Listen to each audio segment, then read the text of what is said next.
Bismillahirrahmanirrahim. Assalamualaikum warahmatullahi wabarakatuh. Waalaikumsalam warahmatullahi wabarakatuh. Pendidikan dan pembelajaran menurut pandangan humanisme dan aplikasinya. Yang pertama, hamdan wa syukranillah, Allahumma sholli ala Muhammad, amma ba'du. Ini PPT yang disusun oleh rekan-rekan semua kami, Afikah Harunisa, saya sendiri Afif Fauzisar, Beni Satria, Mbak Safitri, dan Bu Susiani.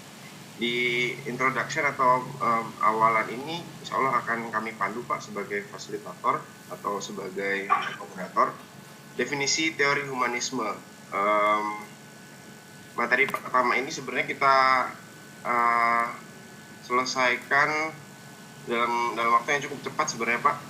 Jadi nanti pembagian slide pertama akan kami jelaskan, kemudian slide ke 6 sampai 7 Mbak Afikoh, Mas Beni 79, selanjutnya seterusnya Bu Susi, kemudian Mbak Safitri. Kembali sebenarnya ke definisi teori humanisme. Asal kata humanisme ini sendiri kan kembali pada human atau manusia, dan isme atau cara pandang. Isme cara apa namanya? Menurut tujuan akhirnya adalah untuk mencapai aktualisasi diri, pemahaman diri, dan ya realisasi diri secara optimal. Kemarin kita sudah belajar tentang apa namanya Pavlov, bagaimana kemudian taat pada peraturan, mengikuti instruksi dan lain sebagainya. Nah kemudian muncul pertanyaan, apa yang membuat kita itu berbeda signifikan dengan hewan gitu? Bahwa apakah memang kita punya fakta bahwa kita bisa menanam makanan kita sendiri, atau punya kelengkapan fisik, nurani, dan lain sebagainya. Apakah hanya itu? Ternyata beberapa ilmuwan pada waktu itu tidak banyak yang ditemukan, karena beberapa penelitian yang dilakukan kepada hewan juga bisa dilakukan kepada manusia. Jadi ada muncul stigma yang agak pesimistik begitu di awal. Dan apakah kita nanti hanya akan mencetak ya sejenis teori Pavlov dognya itu, apakah kita ya melatih kebun binatang dalam tanda kutip begitu, mendidik anak-anak kita untuk mengikuti aturan dan lain sebagainya. Pasti ada sesuatu namanya tokoh, nanti Maslow dan lain sebagainya akan dibahas oleh Mbak Afikoh lebih jelas. Saya cuma memancing saja bahwa mereka punya pandangan yang lebih optimistik, dan kemudian kalau boleh kemudian ingin dicapai oleh manusia pada umumnya. Pertama harus memang cukup secara fisiologis dulu, food, water, warmth, and rest. Jadi paling nggak kita sudah terpenuhi dulu apa namanya makanan, kemudian air, kehangatan gitu ya, dan apa namanya istirahat. Artinya kalau mahasiswa itu Pak berarti semester 1 itu harus selesai dulu dengan makanan dan juga shelter atau kehangatan dan lain sebagainya. Nah kemudian baru bisa sampai nanti akan aktualisasi diri. Aktualisasi diri itu mungkin bahasa lainnya adalah tercerahkan atau enlighten. Jadi nanti akan termotivasi manusia itu untuk step up atau naik ke jenjang atau ladder berikutnya, yaitu ke safety and needs, kanan. Kemudian ada keterlibatan hubungan sosial termasuk cinta dan belongingness, jadi hubungan relationship antara teman dan lain sebagainya. Baru nanti dia akan naik ke harga diri, penghargaan, prestige, yang rasa ketercapaian dan lain sebagainya. Baru kemudian memaksimalkan potensi dirinya sendiri di aktualisasi diri ini. Tentunya ini akan hanya tercapai ketika piramida dasarnya, basicnya ini sudah terpenuhi semua. Nah kemudian Maslow dan nanti teori-teori yang tokoh-tokoh lainnya juga akan kemudian menjelaskan tentang bagaimana caranya merubah pandangan manusia atau merubah cara personality atau kontrol terhadap karakteristik dirinya sendiri. Sehingga dalam teori belajar humanistik, belajar dianggap sebagai berhasil jika si pembelajar itu memahami lingkungannya dan diri sendiri. Artinya berkaca dulu. Serta didik dalam proses belajarnya harus berusaha agar lambat laun mencapai aktualisasi diri dengan sebaik-baiknya. Teori belajar ini berusaha juga untuk memahami perilaku belajar dari sudut pandang pelakunya, bukan dari sudut pandang pengamatnya. Sehingga kalau kita lihat metode pembelajaran nanti dibahas lebih lanjut, ada sampai 50, termasuk kooperatif, pembelajaran kooperatif, kemudian kuantum dan lain sebagainya berpusat pada anak. Itu sebenarnya adalah berangkat dari teori-teori humanisme ini. Oke.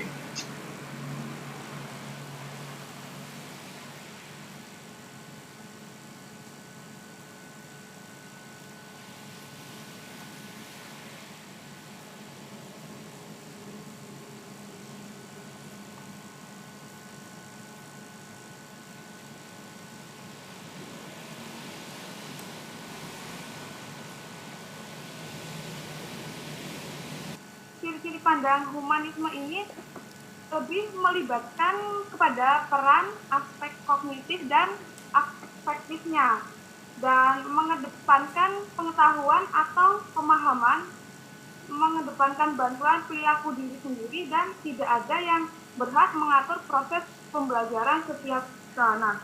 Kemudian, dalam teori pembelajaran humanistik ini berusaha untuk memahami perilaku belajar dari sudut pandang perilakunya, bukan dari sudut pandang pengamatannya. Nah, untuk tujuan pendidik dalam melakukan pembelajaran untuk membantu siswa mengembangkan dirinya, yaitu untuk membantu masing-masing individu untuk mengenali dari mereka sendiri sebagai manusia yang unik dan membantu dalam mewujudkan potensi yang ada dalam diri mereka atau dalam diri peserta didiknya.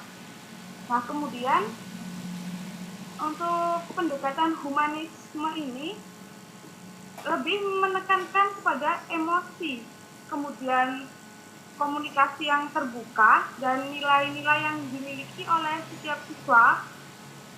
Nah, untuk itu, metode pembelajaran humanis ini mengarah pada upaya untuk menghasilkan nilai-nilai kemanusiaan pada peserta didiknya.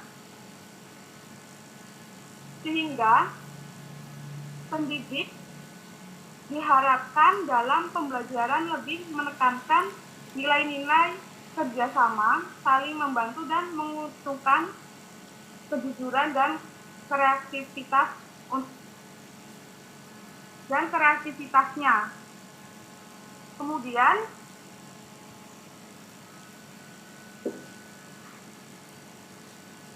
selanjutnya mengenai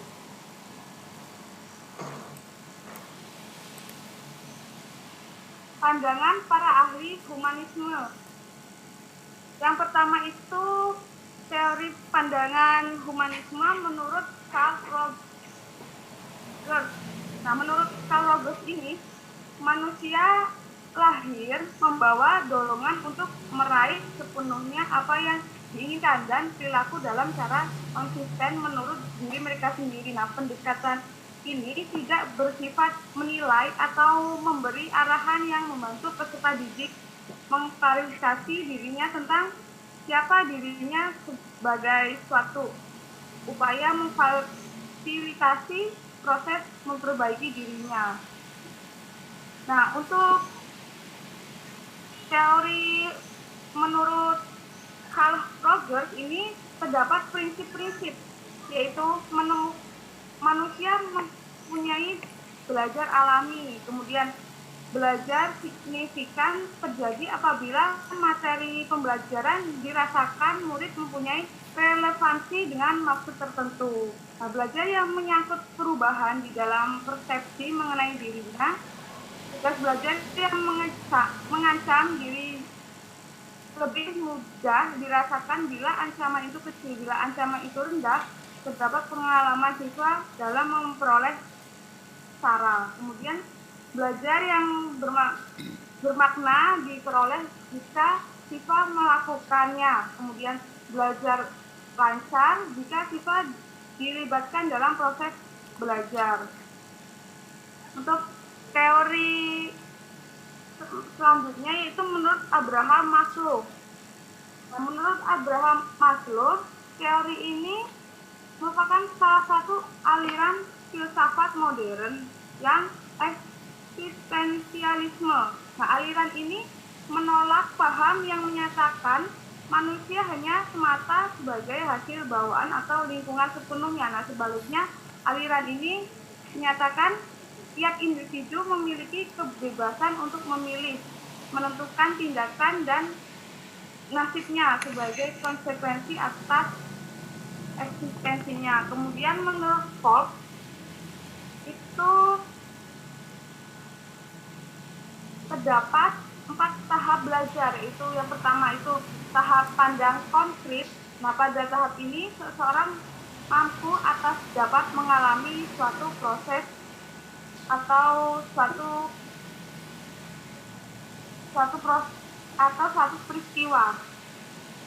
Kemudian tahap yang kedua itu tahap pengamatan aktif. Untuk tahap ini orang semakin lama akan semakin mampu melakukan observasi secara aktif terhadap peristiwa dan lebih berkembang. Nah, kemudian tahap konseptual. Nah, pada tahap ini seseorang mulai berupaya untuk membuat abstraksi, kemudian mengembangkan suatu teori, konsep, hukum, dan prosedur tentang suatu yang menjadi objek perhatiannya. Kemudian tahap yang terakhir itu tahap eksperimentasi aktif. Nah, pada tahap ini seseorang sudah mampu mengaplikasikan konsep-konsep, teori-teori, atau aturan-aturan ke dalam situasi nyata dan cara berpikirnya menggunakan deduktif. Kemudian yang keempat itu menurut Honey Mumford menggolongkan orang belajar ke dalam 4 macam atau golongan, yaitu yang pertama kelompok aktif. Kelompok aktif ini mereka yang senang melibatkan diri dan berpartisipasi aktif dalam kegiatan dan tujuan memperoleh pengalaman-pengalaman baru. Nah, yang kedua itu kelompok reflektor, yaitu mereka yang mempunyai kecenderungan berlawanan dengan kelompok aktivitas. Dalam melakukan suatu tindakan, kelompok ini sangat berhati-hati dan penuh pertimbangan. Nah, kemudian kelompok teoris, ini mereka yang memiliki kecenderungan yang sangat kritis, yang suka menganalisis, kemudian selalu berpikir rasional dengan menggunakan penalarannya. Kemudian kelompok yang terakhir ini kelompok pragmatis. Nah, pada kelompok ini memiliki sifat-sifat praktis, tidak suka berpanjang lebar dengan teori-teori, konsep-konsep, dalil-dalil, dan sebagainya. Nah, kemudian menurut Habermas ini terdapat 3 tipe belajar, yaitu yang pertama belajar teknis. Belajar teknis ini orang dapat berinteraksi dengan lingkungan alamnya secara benar. Kemudian untuk belajar praktis, yaitu belajar bagaimana seseorang dapat berinteraksi dengan lingkungan sosialnya. Dan tipe belajar yang terakhir itu tipe belajar emancipatory learning, belajar yang menekankan upaya agar seseorang mencapai suatu pemahaman dan kesadarannya. Kemudian Bloom dan Kurzweil. Nah, menurut Bloom dan Kurzweil ini lebih menekankan perhatiannya pada apa yang mesti dikuasai oleh individu tersebut sebagai tujuan belajarnya. Setelah melalui peristiwa tersebut,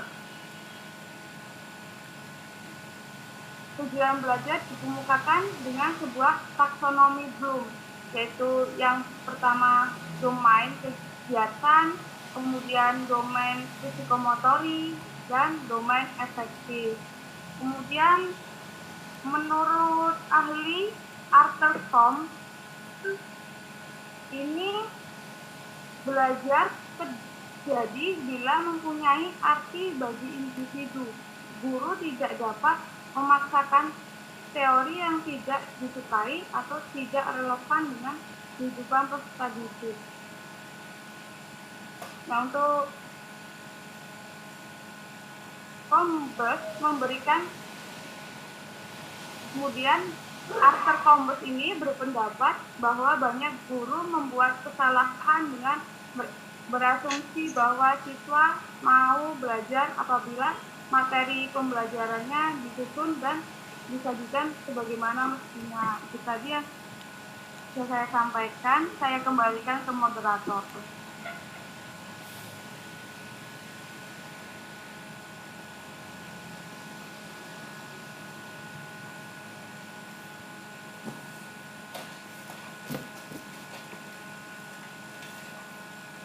Monggo Mas Beni.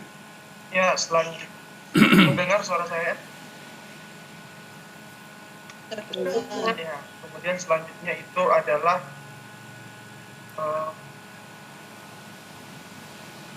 konsep hakikat pembelajaran sebelumnya, Bu.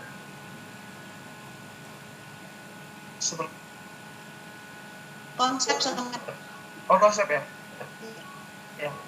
Baiklah, konsep dasar pembelajaran humanisme yang dijadikan sebagai acuan pada teori belajar ini adalah manusia memegang peranan penting pada kesuksesan dirinya sendiri. Untuk mencapai kesuksesannya, seorang individu harus memiliki motivasi yang kuat sehingga tidak pernah menyerah untuk terus belajar dan tetap memperhatikan pada beberapa aspek penting, yaitu kognitif dan afektif. Adapun motivasi bisa berasal dari dalam maupun dari individu. Konsep teori belajar. Kemudian implementasi aplikasi teori humanisme. Yang pertama itu ciri-ciri guru fasilitatif. Pertama, merespon peran siswa. Kemudian yang kedua, menggunakan ide-ide siswa untuk melakukan interaksi. Yang ketiga, berdialog dan berdiskusi dengan siswa. Yang keempat, menghargai siswa. Kemudian kesesuaian antar pelaku dan perbuatan. Yang keenam, menyesuaikan isi kerangka pikir siswa. Dan yang ketujuh, tersenyum pada siswa.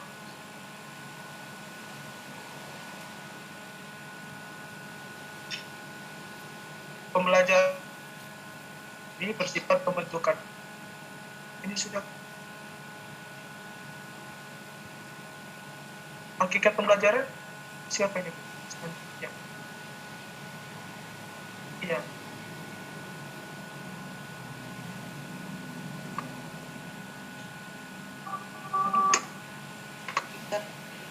Hakikat dulu Mas.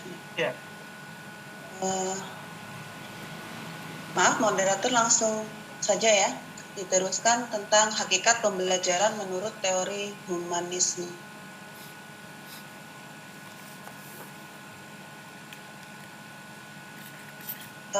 Hakikat teori humanistik merupakan cara bagaimana pendidik dapat menciptakan bentuk karakter yang tepat sasaran belajar dan cara untuk belajar siswa. Jadi di sini cara yang dimaksud adalah pendidik dapat menciptakan, atau artinya dia pendidik dapat menyusun pembelajaran yang dapat membentuk karakter siswa yang tepat dengan tujuan mengembangkan potensi yang ada dalam diri siswa. Jadi di sini kreativitas siswa ini yang dikembangkan, kemudian aktualisasi diri siswa itu menggunakan teknik student center.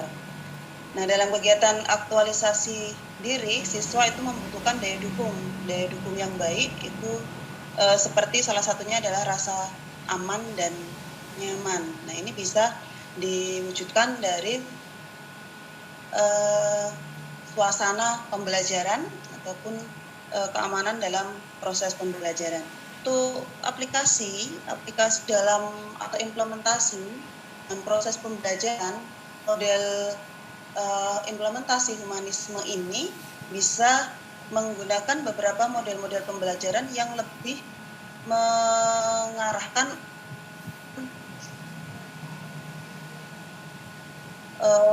kegiatan pembelajaran seperti melakukan tukar argumen, kemudian pandangan. Jadi seperti ke arah misalnya contohnya adalah model pembelajaran diskusi, atau juga bisa dilakukan dengan cara diimplementasikannya dengan cara model pembelajaran teman sebaya atau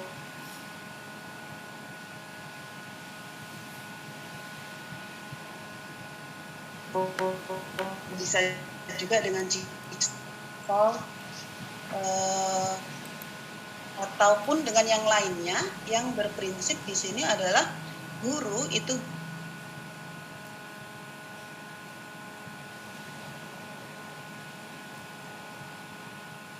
tidak ada lagi proses pembelajaran yang hanya sekedar mencermai atau hanya memberikan arahan.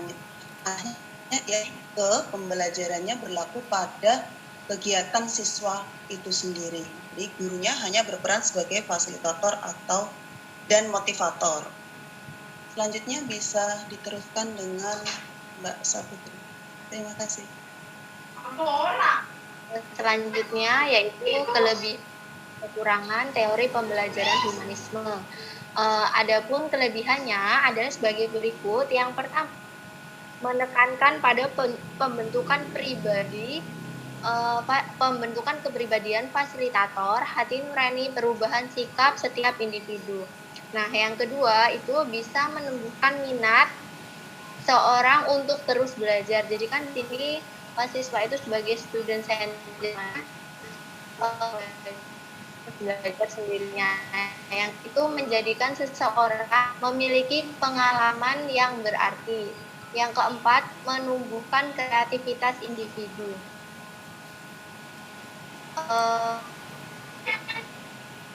Bisa mengubah pola pikir, sikap, bisa mengubah sikap dan pola pikir. Yang selanjutnya yaitu kekurangannya yaitu yang pertama, proses belajar bisa gagal jika ada kesanggupan dari setiap individu. Yang kedua, bisa memunculkan sikap individualis. Kesimpulan yang pertama, menurut teori humanisme, belajar adalah memanusiakan manusia, yaitu mencapai aktualitas diri, pemahaman diri, serta realisasi diri secara optimal. Yang kedua, implementasi teori humanisme adalah pembelajaran lebih difokuskan pada kemampuan pendidik dalam membangun hubungan emosional dengan peserta didik dalam satu wadah.